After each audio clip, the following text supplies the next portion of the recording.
Jadi malam ini kan memang kita bicara soal temanya tentang apa yang sudah menjadi usulan dari para sesepuh kita, senior kita, purnawirawan TNI, yang ada beberapa poin, kalau tidak salah ada 8 poin. Cuma yang cukup seksi dari awal tadi kita jam 7 lewat sedikit sampai detik ini kita membahas soal pemakzulan Mas Wapres, Gibran Rakabuming Raka. Nah, bicara soal pemakzulan atau bicara soal usulan, tentu semua usulan dari komponen masyarakat manapun itu dihargai sebagai bagian dari kritik, bagian dari masukan dan lain sebagainya.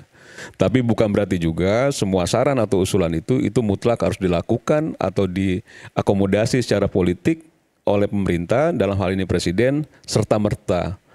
Dan itu sudah disampaikan oleh Pak Wiranto beberapa waktu lalu terkait dengan respon presiden yang kita juga semua sudah tahu bahwa menghargai apa yang disampaikan oleh bapak-bapak para sesepuh ini, tapi memang butuh waktu ya mendalami beberapa hal yang fundamental, karena kan tidak hanya soal poin ke-8 ya, ada poin ke-1 soal kembali ke Undang-Undang Dasar. Tapi saya mau nanya dulu, dengan Pak Wiranto merespon seperti itu, apa yang ada di benak Anda?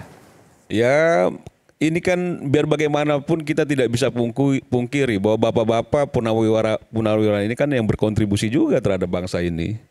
Bahwa bapak-bapak yang berada di yang memberikan masukan terkait dengan 8 poin itu kan bagian dari bangsa dan negara yang harusnya memang didengar. Yaitu bagian dari mendengar saran, mendengar masukan yang saya rasa sudah direspon dengan baik ya.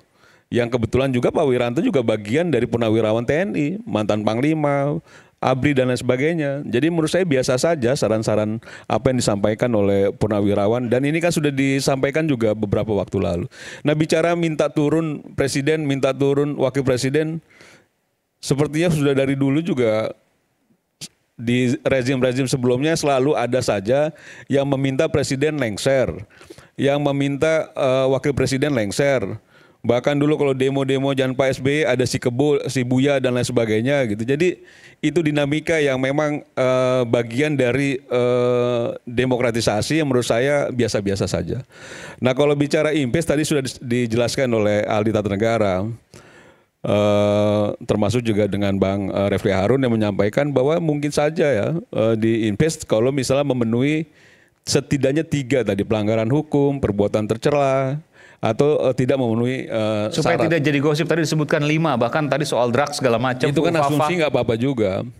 Kan bicara asumsi kan bebas juga orang berasumsi. Sama juga ketika kita berspekulasi silakan juga. Tapi bahwa apa yang diasumsikan itu menjadi suatu kekuatan hukum yang bisa menjadi juga stimulus dalam kebijakan-kebijakan yang diinginkan, yaitu kan soal lain lagi. Jadi kalau misalnya kita semua berasumsi, wah ini Mas Arief ini jalannya agak miring-miring, kayaknya habis ngapain kan begitu ya. Itu kan asumsi kita yang belum tentu juga miring-miringnya dia karena itu, mungkin karena ngantuk, karena bergadang, atau karena memang darahnya lagi nggak stabil gitu. Nah, itu bicara asumsi kan gitu ya. Nah, yang lain juga boleh juga begitu gitu.